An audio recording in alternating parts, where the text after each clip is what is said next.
Welcome, everybody, to the March 2024 Outdoor Ethics and Conservation Roundtable. Tonight's topic is going to be all about outdoor ethics orientation and Leave No Trace basics courses. So we'll dive into that. So our agenda is going to be very similar, but we've got some new things for you this month. Okay. After our opening here, we'll have Michelle will have a safety moment for us. And then we'll have our presentation on outdoor ethics orientation and Leave No Trace basics.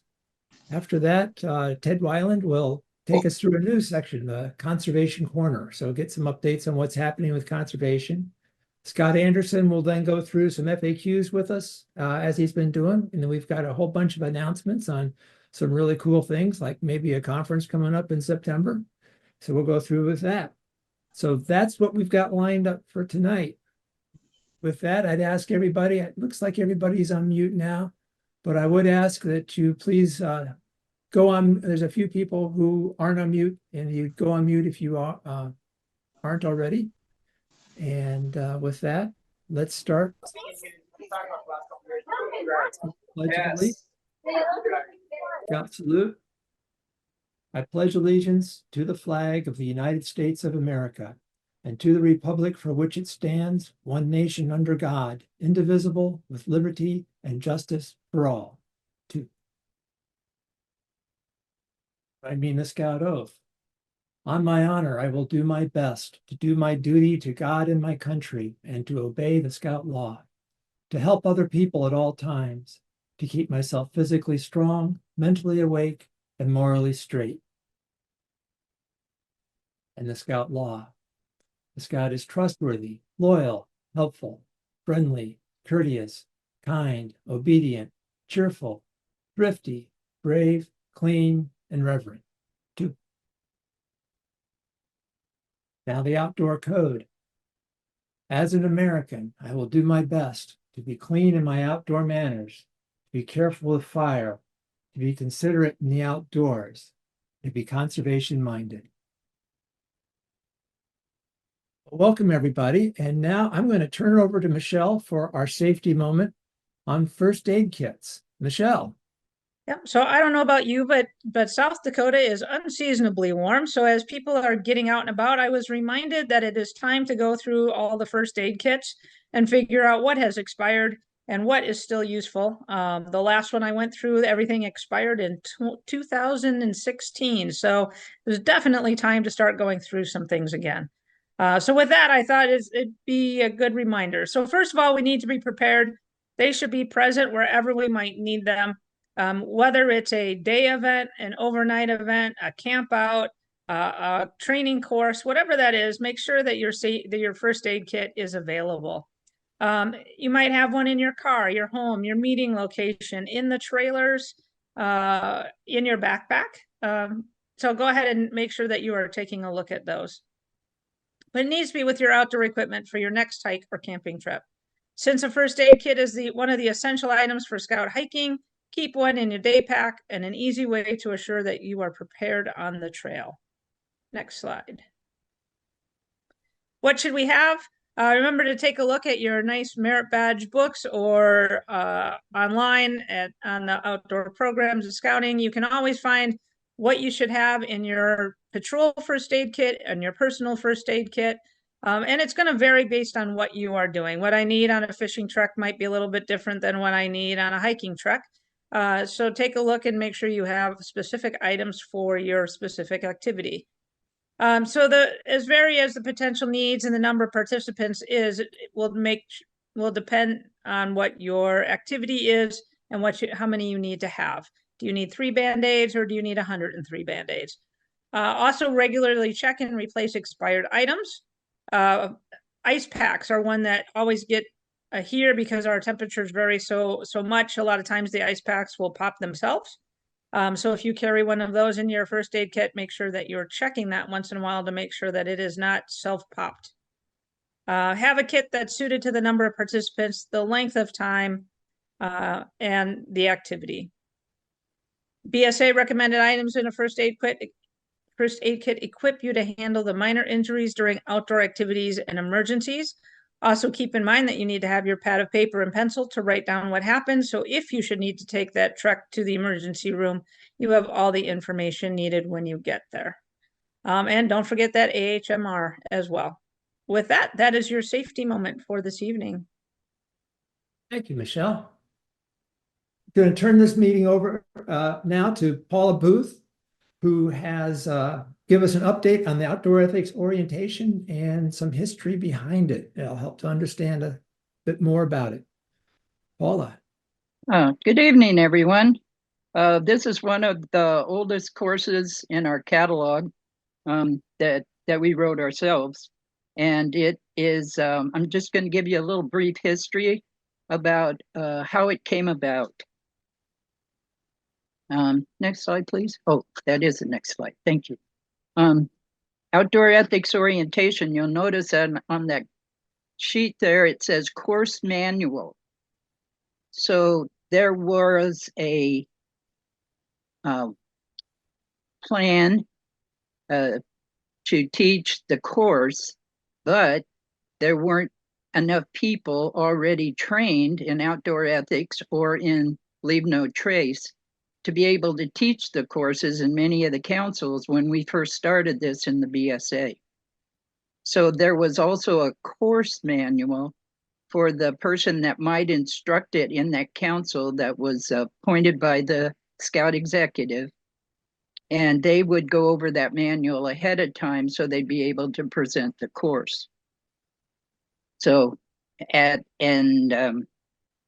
this particular one is a draft, and you'll notice it is the one that was beta tested, and it is the first one that we put out and got a code from Scouting U for it.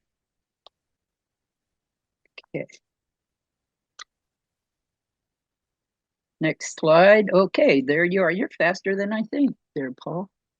Okay, so the goal of this, you will notice that towards the middle there, it says that this was to be, the whole idea was to teach this to people that had little idea of the concept of outdoor ethics, and the group has little experience, and it needed to be taught in a fun and engaging way. I wonder why that was.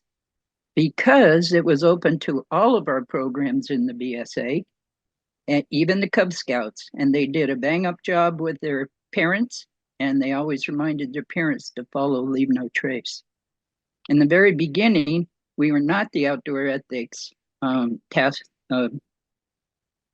committee. We were the Leave No Trace task force. So somewhere before 2010 is when that change occurred. Next slide. The outdoor code is our outdoor ethics is our outdoor code. That is where all of our knowledge come from. And so the components to the outdoor ethics orientation was the catalog of what we taught, particularly Leave No Trace, Tread Lightly, the outdoor code, and the land ethic, which at that time, a lot of people didn't know what that was. So it was synonymous with stewardship for us. And then this was a vehicle to teach the Outdoor Ethics Awareness Award and Action Award program. Okay, so now one of the things I'd like to share with you is this was a very quick and fast course. And we learned a secret from the Bureau of Land Management from one of the national jamborees. They made sure that all of their materials were set out on the ground in front of them in a progression way so that they could point and teach, point and teach, point and teach, pass the group to the next group. Point and teach, point and teach, point and teach, and pass to the next group.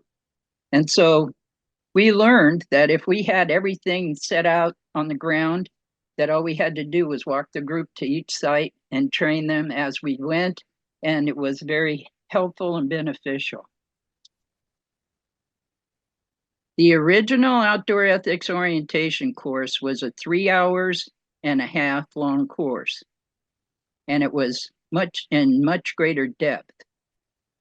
So these are the things that were in addition to the original course. I mean, the course we have now. And all of these things may not lend itself to a fun and engaging manner. And some of these things were very long for Cub Scouts and new parents. So we were tasked to change the course from 3.5 hours to 1 hour. So that was a challenge. We took it up and we were able to do it. And that's why you see in the materials, sometimes the lesson plan doesn't have a lot of writing in it. It has suggested things to go.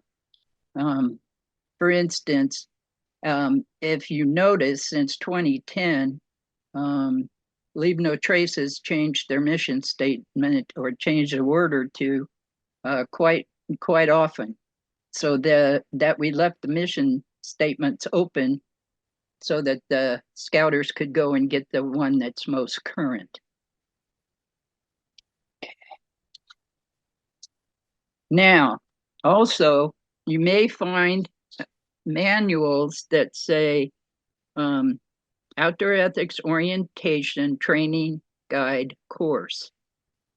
That was to let people know that that course was the one that was taught to the person that was going to give the course in the other council that didn't have a trainer, or the trainer would go and give the course, the regular 1 hour course for them.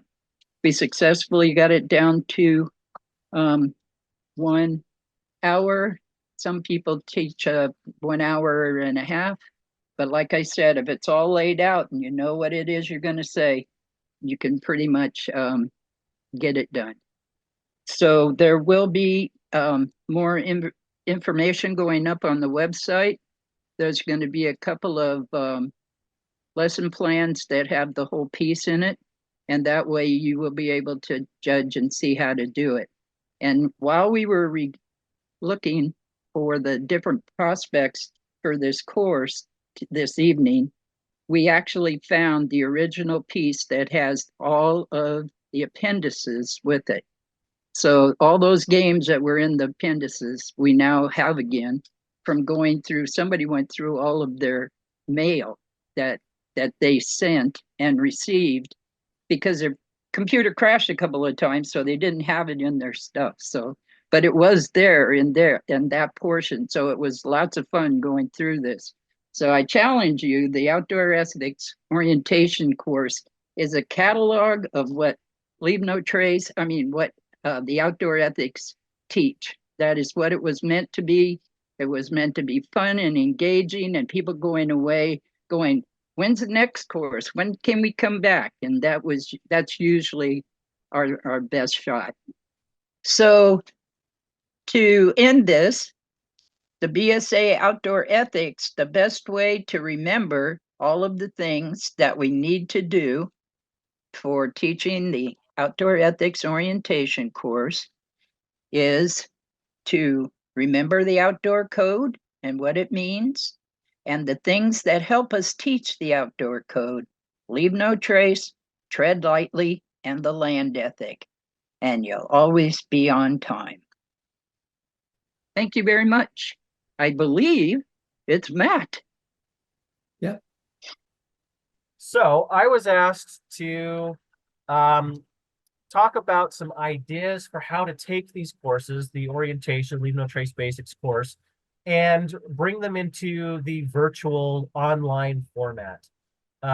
This brings back a lot of memories from the pandemic, but this is the 21st century. A lot of things changed, and more virtual teaching is becoming a super important and integral component of what we offer.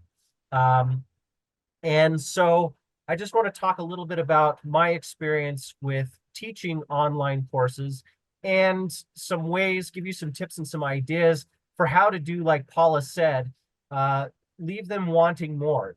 Leave them saying, that was a great course. We would like to come back for more. All right. So with that said, let's go on. Okay, so the first thing, and this has always been kind of my biggest thing, is we're taking these courses that are meant to be taught in an outdoor environment. The BSA Leave No Trace Basic Skills course is a skills course. You know, the best place to do that is in the outdoors. And just like it is with everything else in scouting, the best way to do things is in the outdoors. Well, how do we bring the outdoor environment into the indoors? Well, there's a lot of different ways and a lot of things that you can use. So, for example, I'm going to start this right here. We now have a campfire as we sit here and discuss. Using video resources like this to bring it into your teaching and create an atmosphere. I like to use, there's a channel on YouTube called More Than Just Parks that has like beautiful time lapses and music that is set to, oh, keep going. There we go. That is set in the national parks in various places around the country. And so you bring kind of this outdoor feeling, the feeling that you're out experiencing these type of things, even though you're sitting in front of a screen, as best we can. So we've got our virtual campfire here. Now we can sit around this campfire. I think every one of us can see this campfire. We can hear the crackling, and we can have those same type of discussions like we would have around an actual campfire. Now, granted, it's not an actual campfire, but for a virtual environment, it's pretty darn good for what we've got going here. The other thing to consider, using audio to set the mood. So when we're outdoors, sometimes we don't think about it, but if you're teaching in an outdoor setting, you can hear the leaves rustling in the breeze. You might be able to hear birds chirping. You might be able to hear a stream running. There are lots and lots of recordings and even stuff on YouTube that's just audio of natural settings.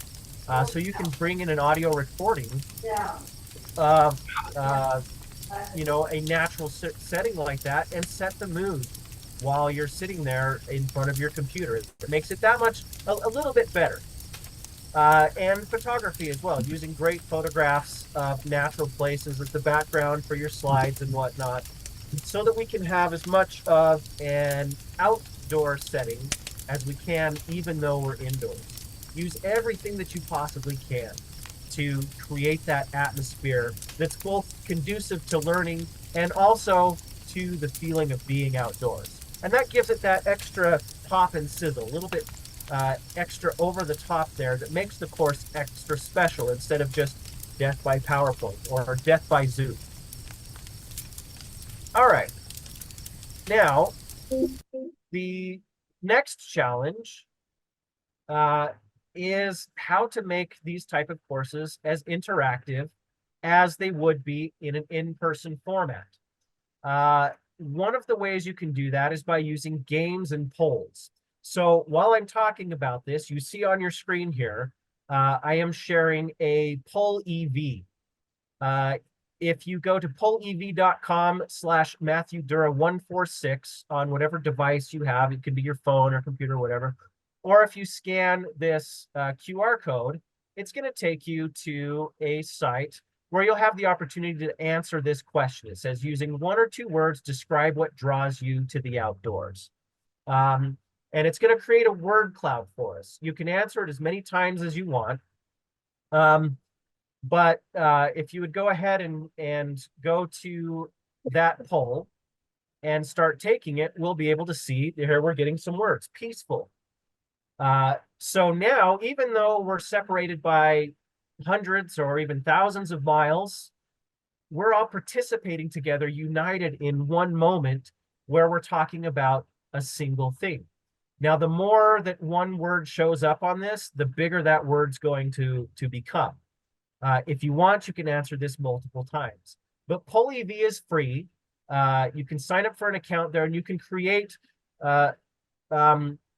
activities like this. This is the word cloud activity.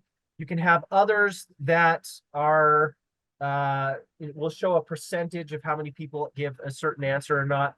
And in fact, I've used this site to adapt the ethics game, where you look at two things that are less than leave no trace: vandalized petroglyphs or footprints in cryptobiotic soil. You compare those and you decide which one is more egregious or a worse thing, or something you wouldn't want to see. And you can compare those and start to figure out what your ethic is. That one's great. It can be adapted online. And that's one that I've used several times in the context of a level 1 course, a online level 1 course.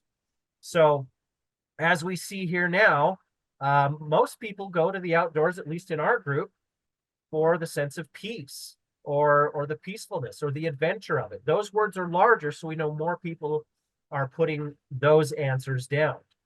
But there's a lot of other stuff in here, everything from solitude, trees, to someone likes to go to the outdoors for poop. That's great. More power to you. So hang on. That was not just for poop. That was deer poop. Because okay. when I go in the outdoors and I see deer poop, I know they've been there. And that makes me feel like I'm in the right place. So there you go. Well, there we go. All right. Okay.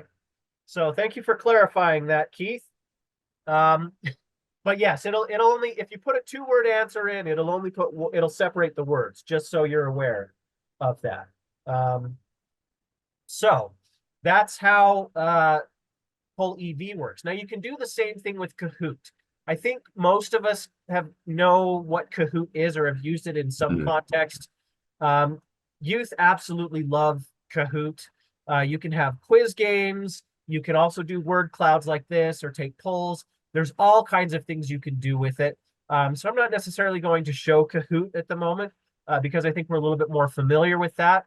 But I wanted to show the capabilities of Poll EV.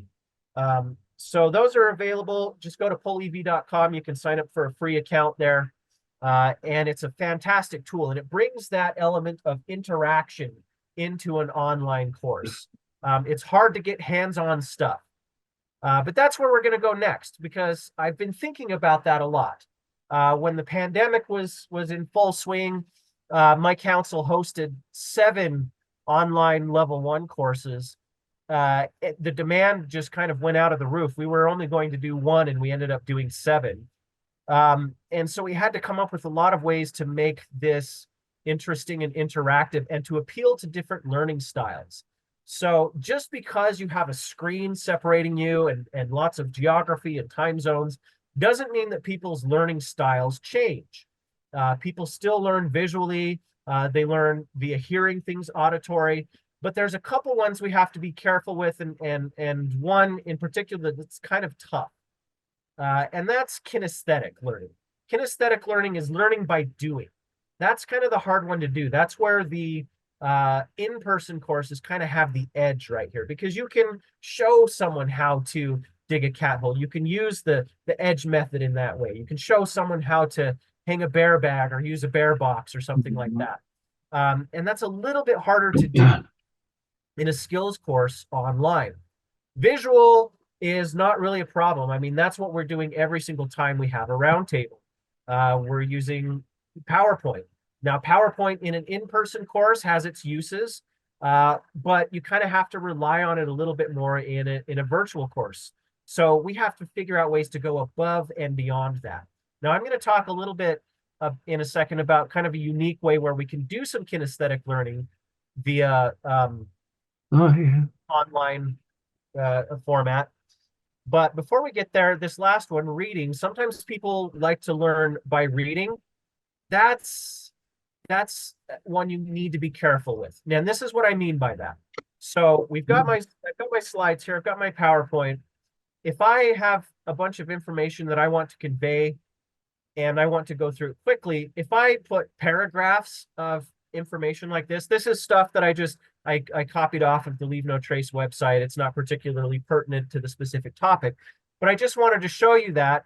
And let's say, okay, here's this stuff, read through it. and I'm going to go through and talk about everything that's on this and read through it myself. And then I'm going to go through the slide. Most of you probably have not even read through all of that stuff yet. It's really dense.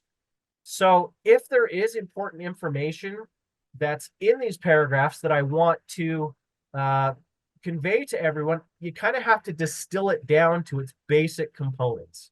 So if I go back to my last slide right here, I have these 4 different learning styles. I could have written down a paragraph for each one of these things, but that wouldn't have been very effective because people just don't have the time or the patience to read through that entire paragraph while you're talking, while they're trying to listen to you, and then suddenly shift the slide away so that they can't see it anymore. So if you're going to use reading, which will have to be part of the visual component, make sure it's boiled down to very simple bullet points like this, things that people can look through very quickly and kind of get the idea.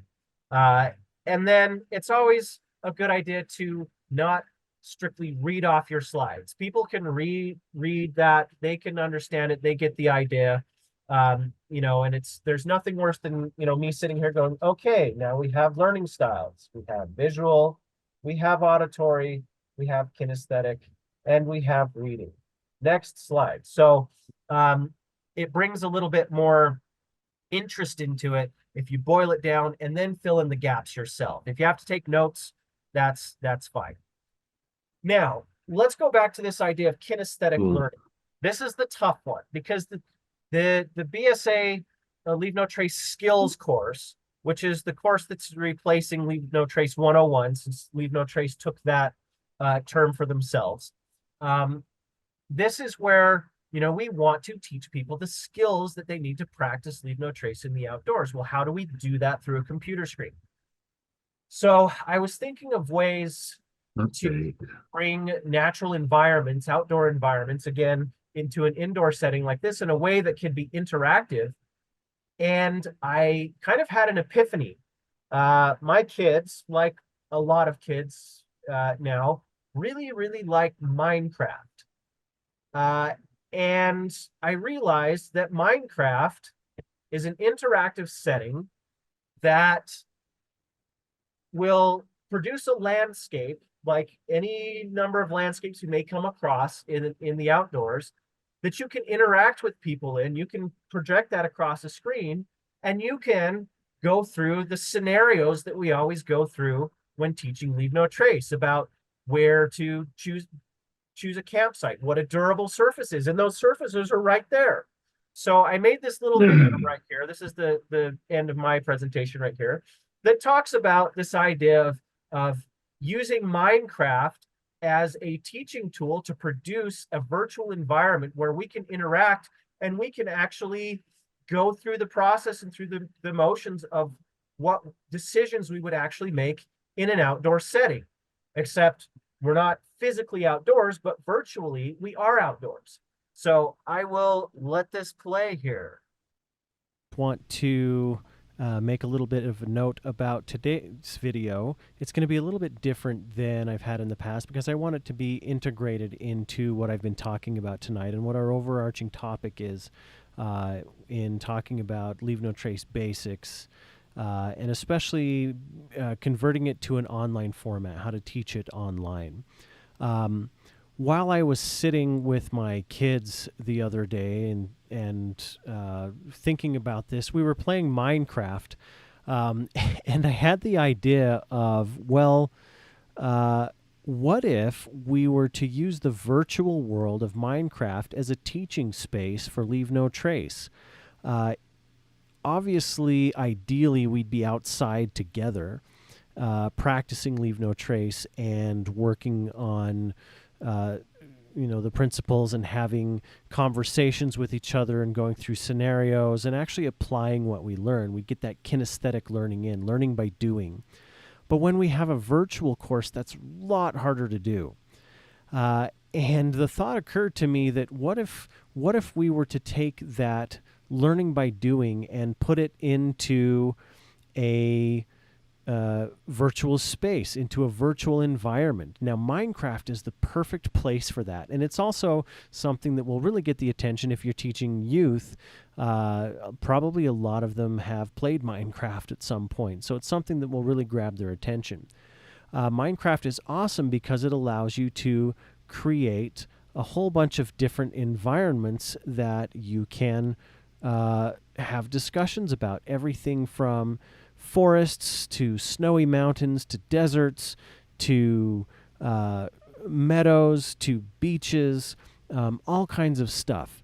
And there's plenty of opportunities to talk about all of the principles of Leave No Trace.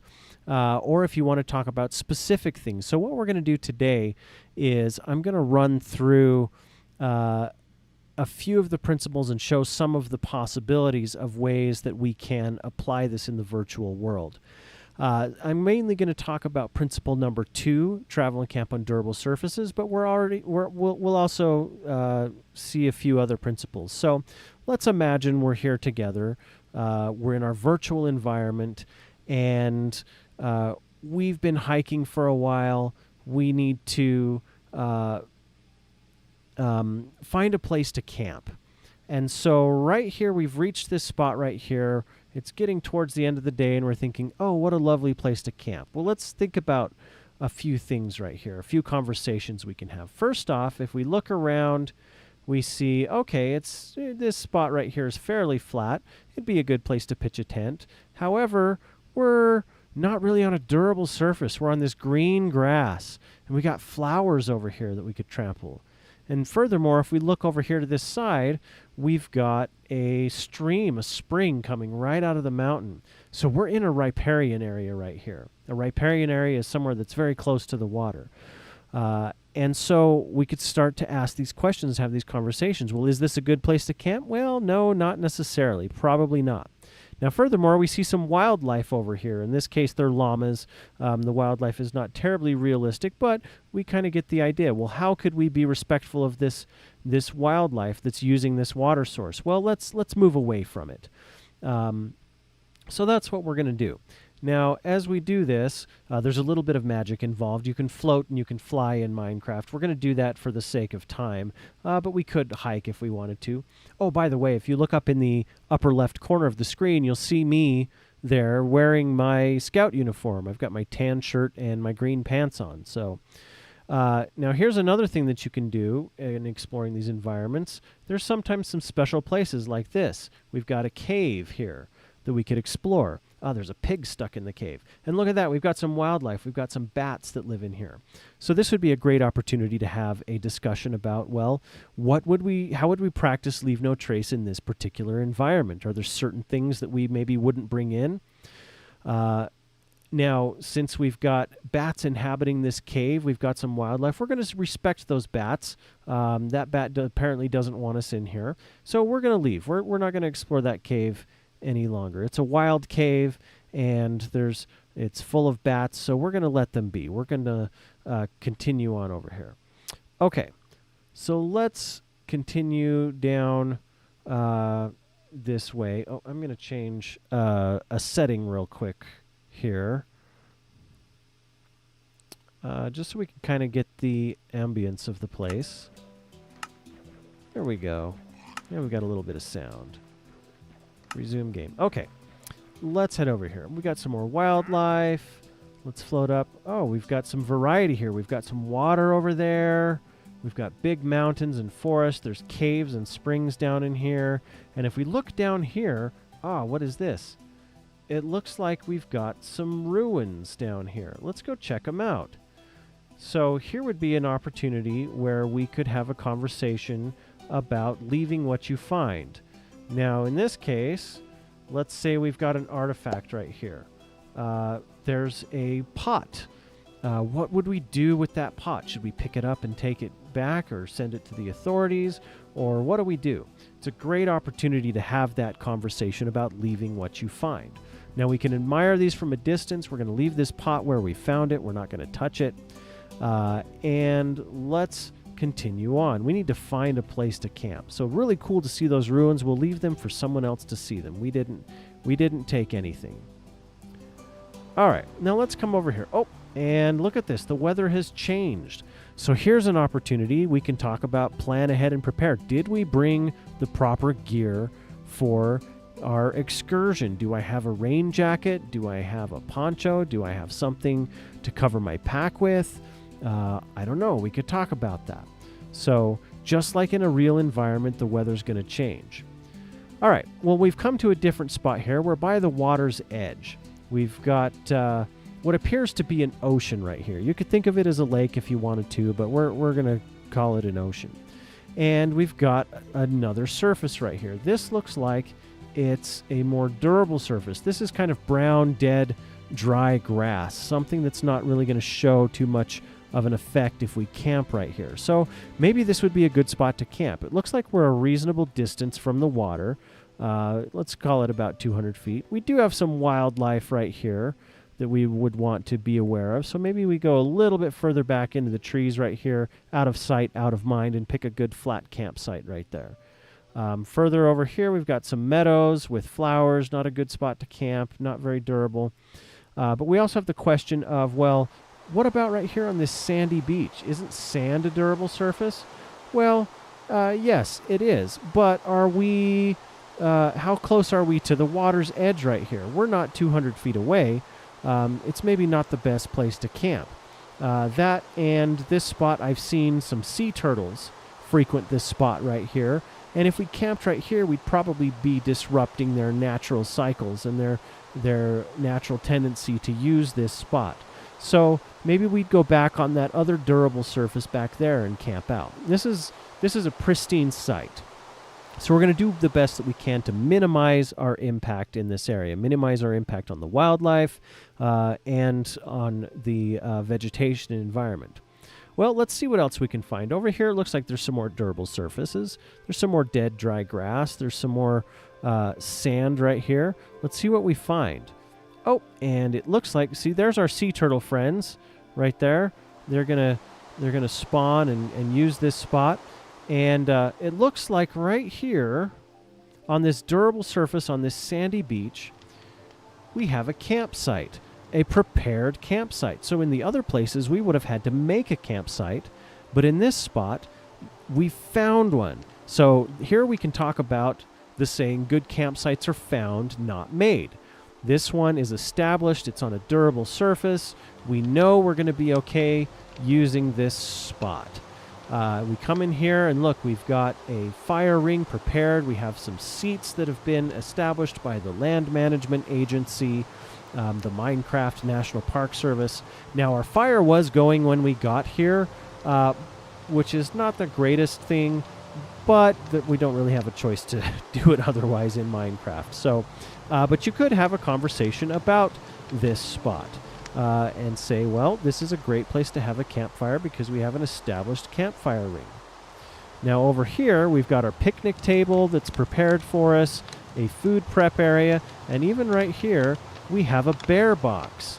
That is a hard-sided box. It's locked down so that we can protect our food from animals. If I look inside of it, oh, I got some hamburger, I got some chicken. We're going to have our cookout later on. This would be a great spot to do it in this established site, and we're keeping our food safe and away from all of the animals. Now over here we've got a nice flat spot to pitch our tent. It is on a durable surface. It's prepared. This is the best place that we can camp because we don't have to create a site. And furthermore, we have a way to dispose of waste properly. If we come over here, we have some restrooms that have been provided by the Park Service. How cool is that? I mean, look, this is luxurious right here. We've got a lantern. We've got our facilities. It's just absolutely fantastic. And we've got a double cedar right here. How cool is that? Lighted and everything. So we don't have to dig cat holes. This is the perfect spot. Established site. Now, you could also ask a question and have a conversation about this. Well, I thought we had to be 200 feet away from water sources. Well, yes, in general. But remember, the leave no trace principles are guidelines. They're not rules, meaning meaning there are times when decisions have to be made. And in this case, this is the established site on a durable surface, and it's the site where the land manager has asked you to go. Therefore, it's really the best option. Now, if we really wanted to talk about it, we could say, well, look, these sea turtles, their path to the ocean is blocked. Maybe we need to reevaluate this site. And that would be where, you know, the Park Service, the managing agency, would have to make those kind of decisions and say, well, maybe this campsite is poorly placed. Let's move it somewhere else. Now, let's say we didn't have that site. We could come back here on this grass. Ooh, we got some thunder. All right. Well, since we've got thunder, let's get down low. We don't want to be up too far in the air. We want to take shelter right now. But let's say we have this spot open. We've got our kind of brown, dead, dry grass. This would be a good spot to set up camp, but there's no established fire ring. So what are we going to use for light? Well, how about a lantern? There we go. We came prepared. We planned ahead and prepared. We knew we didn't have a spot established for a campsite, so we brought our lanterns. We could also have a backpacking stove at this place. There's all kinds of things that you can do to replicate what we do in real life, the decisions that we make in real life. So over the course of this, we've explored a couple different environments. We've explored a riparian area.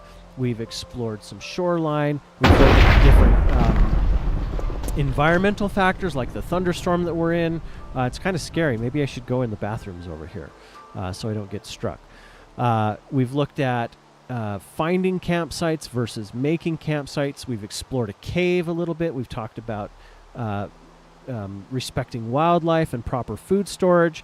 And none of this we did in an actual physical environment outside, which we really can't do very well in a virtual training. But Minecraft offers a fantastic opportunity to bring what we do in the outdoors onto the screen, into the virtual realm.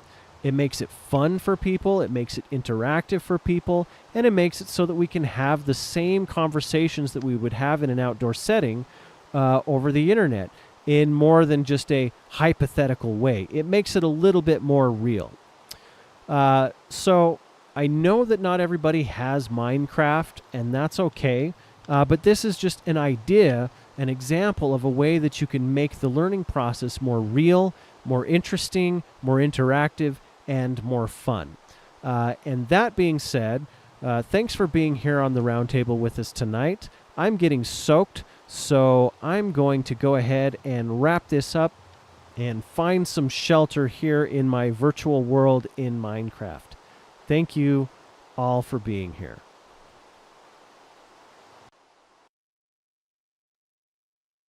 All right, so that's kind of a little summary of my thought there.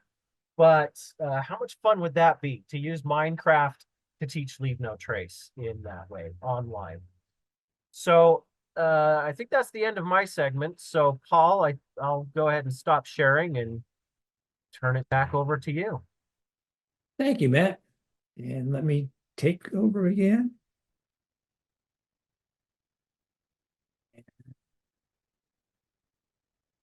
There we go. All right, everybody. Now it's time for Ted. Ted, can you take us through the conservation corner, please? Paul, I would be happy to. All right, there's a little bit of a delay. Okay. So just some updates from the Conservation Committee as we kind of take a look. Oh, and I lost my slide, but that's okay. Some things that might be pertinent to this particular group: the Conservation Handbook, 3rd edition, is going to be released very soon. In fact, you can actually go to scoutshop.org and you can actually find the Conservation Handbook 2024. It's available, and it will also be included if you're sending any scouts to ecology section of National Camping School. They will get a copy of it at National Camping School. So that's kind of a neat thing that's coming out with that. And so we are working on updating the syllabus, making sure that it's hitting those critical and key things as things continue to evolve in outdoor ethics and conservation. For those of you who are interested in the Distinguished Conservation Service Award, there are medals that we are working on. They are not completed yet, but we are making progress with National Supply, which is always tremendous when we can move forward with those folks. So we don't have a date set when they're going to be available. I am hopeful that it will be soon, but I won't say how soon. The Council Conservation Committee Guidebook is currently like the next thing up for review.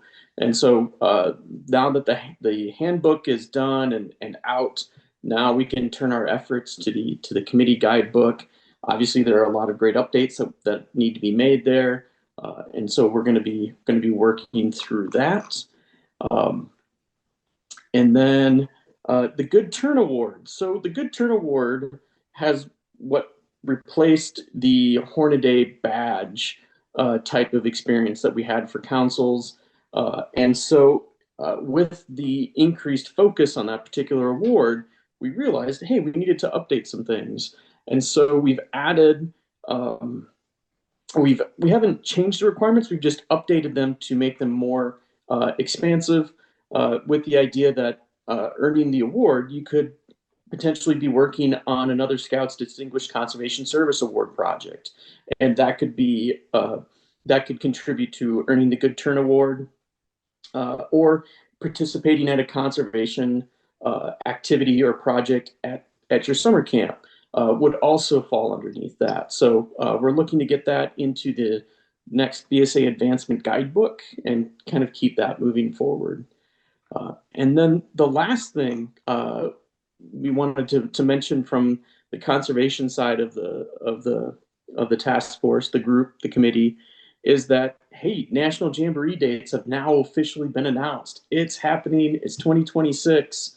And if you think you might be interested in helping out with the conservation trail, make sure you're starting to set aside those dates, July 22nd through the 31st of 2026. And we will be recruiting for folks in the future. So that's what I've got so far from the Conservation Corner. Ted, before you go, I just want to say I have had the opportunity to see the prototypes for the medal, and they are stunning. There's a couple little modifications that we've asked for, and they should be moving forward rather quickly. So That's they really great. came out beautiful, and I can't wait to share them with everybody as soon as they're ready. That's fantastic. I just saw pop up in the question if there's a knot available. If you earn the Distinguished Conservation Service Award, yes, you get a knot. It is the blue, white, and green threaded knot. I don't know if Scott has his on his uniform or not, but he hasn't put his on yet. But that's yeah, there's not very many of those bumping around. So yeah.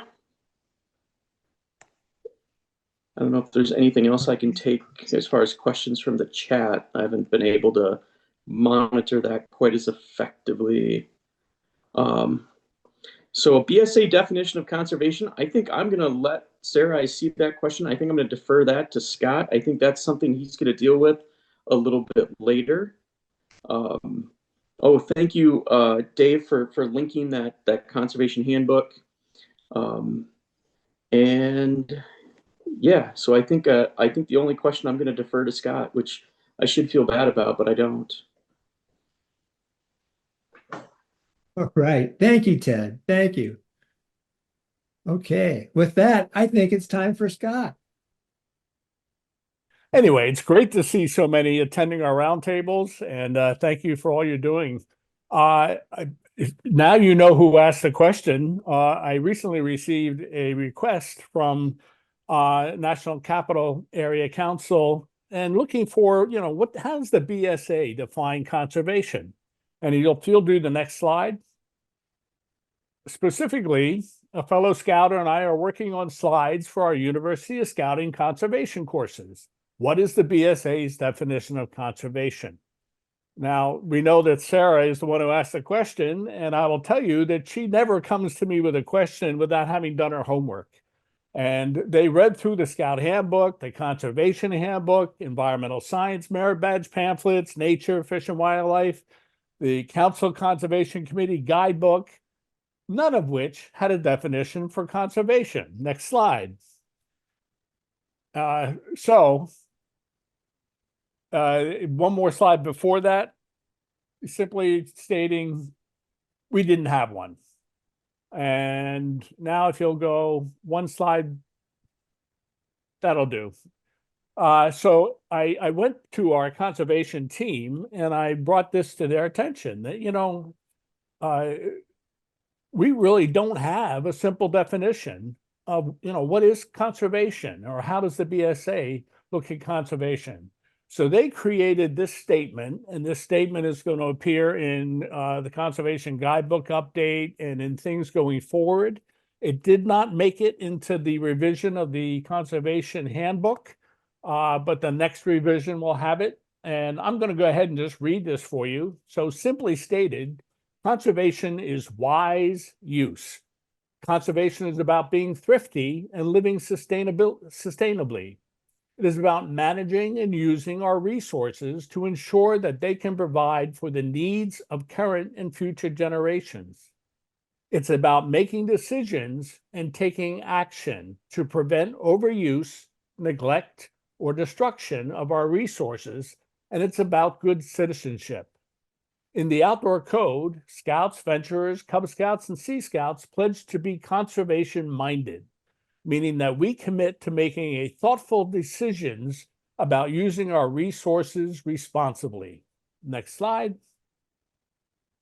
Scouts practice conservation in many ways. We participate in projects in our communities and in our wildlands to restore or enhance damaged natural conditions and habitats.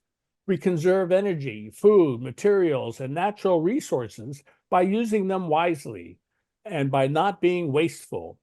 We promote outdoor ethics and use recreational sites and the outdoors responsibly. Practicing conservation and being conservation-minded is an important job as Scouts, it's what we do. So that statement is now an official statement of the BSA defining what is conservation. Next slide. So I did have a few follow-ups that I needed to do, and Thank you very much. Yeah, prior to so back in the January call, the January roundtable, we addressed why did Leave No Trace change the minimum age requirement to 18 for level 1 instructor courses, and there were some follow-up questions to that. Next slide. So I was asked, what happens to all of those youth that are currently listed as Leave No Trace trainers that have taken the course? And I recently attended the providers meeting for Leave No Trace. I represent the Boy Scouts of America with Leave No Trace with my professional advisor, Brian Gray. And we asked this question, and we explained that we have been training youth for years. And they made it very clear that all Leave No Trace trainers, regardless of age, are now Leave No Trace level 1 instructors. And they will need to follow the recertification process just like everyone else, but they are currently Leave No Trace level 1 instructors. Next slide. And then the other follow-up was, what about requirement 6 to earn the National Medal for Outdoor Achievement? And next slide.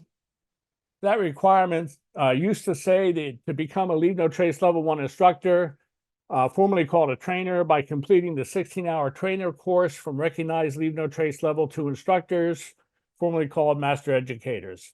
And now, since 18-year-olds, you must be 18 years of age to take the level 1 instructor course. We have just got approved a change in that requirement, and it will now read, complete a 16-hour Leave No Trace skills course from a certified Leave No Trace level 1 or 2 instructor. Now, it is automatically assumed that if you're earning this award and you're 18 years old already and you are a level 1 instructor, that would qualify. So we didn't write that into the requirement. But we simply substituted the Leave No Trace skills course for that level 1 instructor course in that requirement. And that is the only place that it actually occurs in the scouting movement, although it is a suggested requirement in the action award as one of the things you can do for venturing, I believe. Next slide. So now a couple of little updates. We have recently, thanks to the hard work of our outdoor ethics team, updated all of the manuals for the level 1, level 2 instructor courses, and our BSA Leave No Trace supplement, instructor supplement, is designed for instructors of both courses. So those are 3 documents that are available to our volunteers. The instructor supplement is valuable to anybody who wants to just make sure they understand where Leave No Trace is fitting into the scouting program. The Instructor 1 manual is critical to anyone who is leading a level 1 instructor course. And the BSA level 2 instructor manual is restricted, and it's only available to our lead and co-instructors who are delivering level 2 instructor courses. Next slide. And lastly, we just produced a little flyer here, trying to stimulate interest in our Leave No Trace level 2 courses at our high adventure bases, as well as the courses that are being hosted by our local councils. So please share that link with anybody that you think might be interested, or if you're doing a University of Scouting and want to print some up and hand them out, that'd be fine. We would love to get this flyer in the hands of anybody that might be interested in taking a BSA Leave No Trace level 2 instructor course. I will tell you at the moment there's a typo, a date typo. I corrected it in this image. I don't think it's been updated yet, but the summer course is listed as 2020, and clearly we're past that. So I'm sure you'll be able to figure it out, and I know that document will be updated soon. So please help us out by printing and distributing this document or sharing it to any of your online resources. We would appreciate your help. Last slide. And thanks for all you do to support outdoor ethics and conservation and scouting. And I will hang out after the roundtable's over if anybody has any chat questions.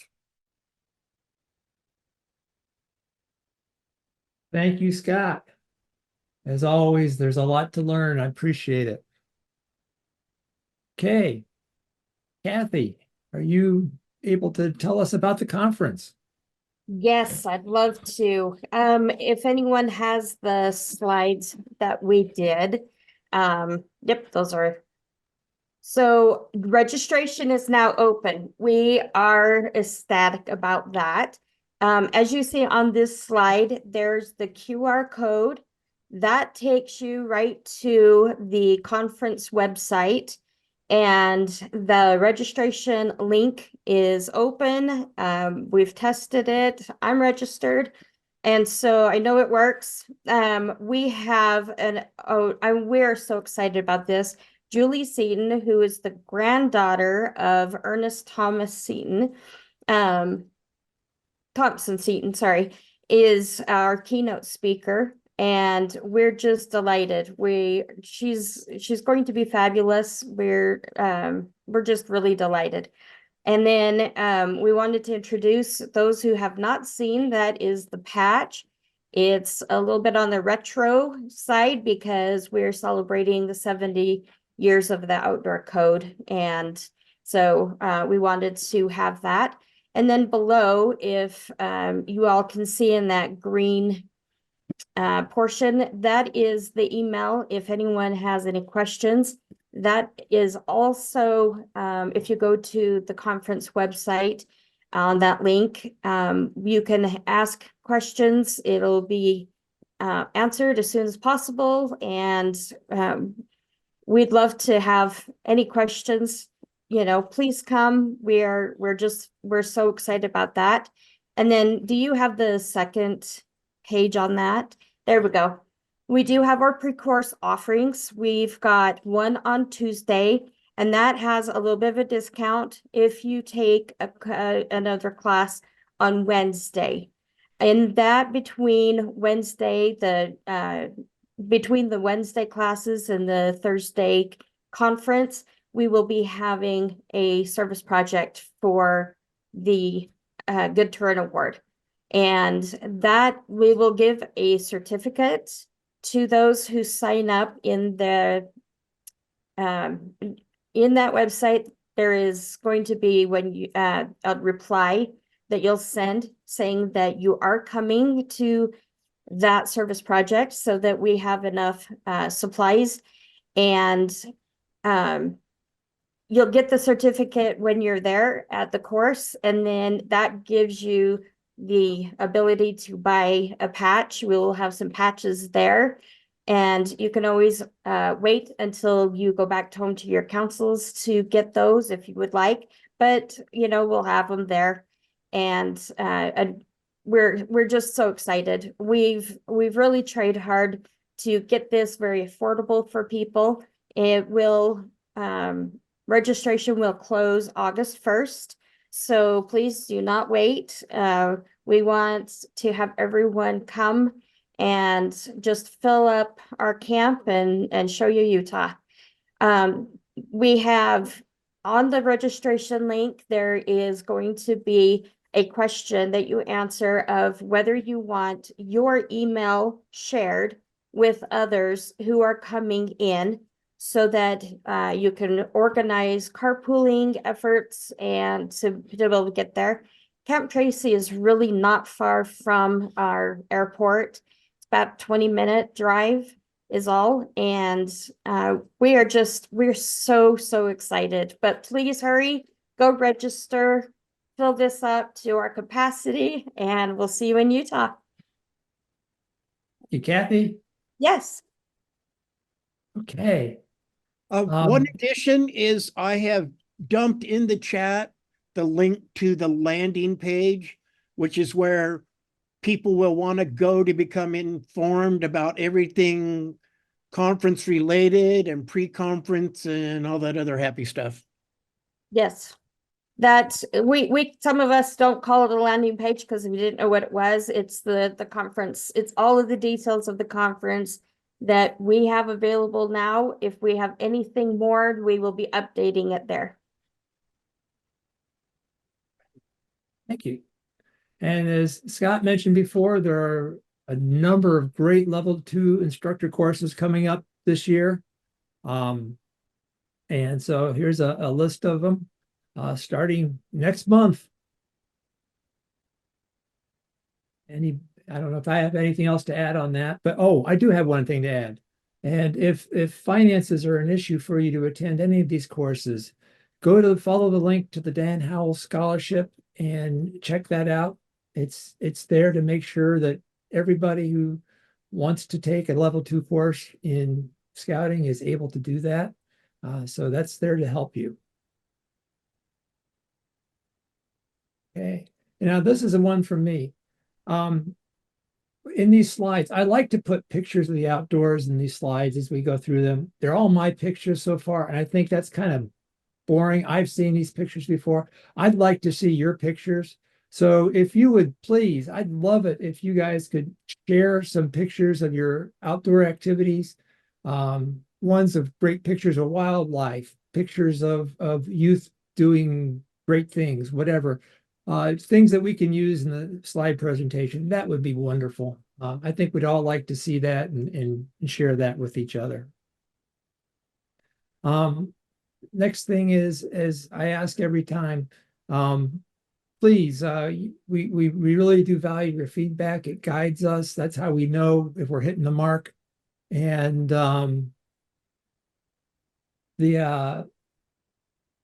excuse me.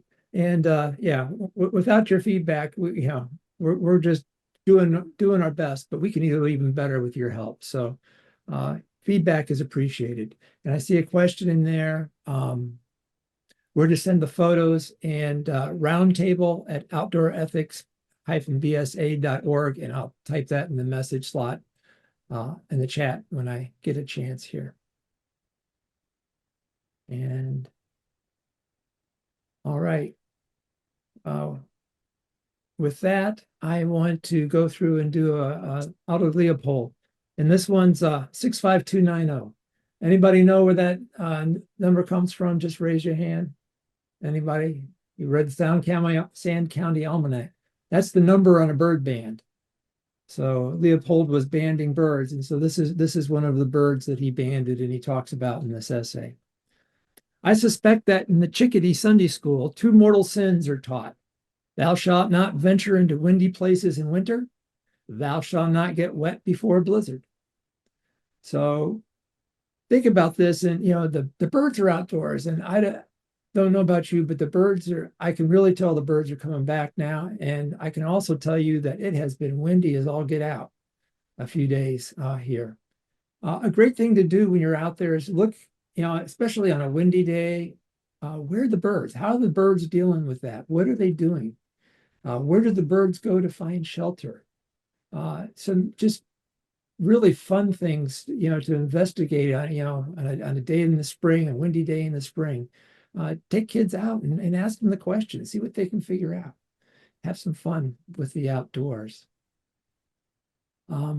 Speaking about a Leopold, one thing I didn't put in here, Leopold Week was just a couple of weeks ago at the Alda Leopold Foundation. And there were several really nice presentations there. You can still see the recordings of them. I will post the link to register to see them. So what you do is act like you're registering to see them, like it hasn't happened yet, and it'll take you right there, and you get a chance to see the recordings. And with that, Michelle, do you want to tell us about next month's roundtable? I do, because I am so very excited. So Dr. Abigail Clark is one of our newest level 2 instructors. She and a bunch of other sea-based staff completed the level 2 course here at the end of January, early February. And in talking, I asked if she would come to our roundtable, because while we do a lot of land-based stuff, there is a lack of water-based stuff, especially ocean. And so I thought it would be a great time for us to get to know the ocean a little bit better. And Dr. Clark is going to join us at our next roundtable and talk about the coral reef restoration and the program at the Florida Sea Base. And I saw that she was on tonight, so I'm so glad you were able to join us, Abigail, and become part of this. And so she's going to talk about what they do down at Sea Base, why it's so important that we pay attention to what's happening to the coral reefs. Will she be discussing the scene certification? I'm sure if we asked her a question about that, she might be able to help us out with that. But I know the focus is going to be on that coral reef program and the importance of that, especially given last summer, the bleaching event that damaged the reef and what they found. She had some exciting research findings on just how resilient the coral reef was during that and what they thought happened and what they're seeing now at the end of winter time, how much has been there. And so I'm very excited for her to be part of our roundtable next month to talk about the program at Sea Base. Sounds like it's going to be great. Thank you so much, Michelle.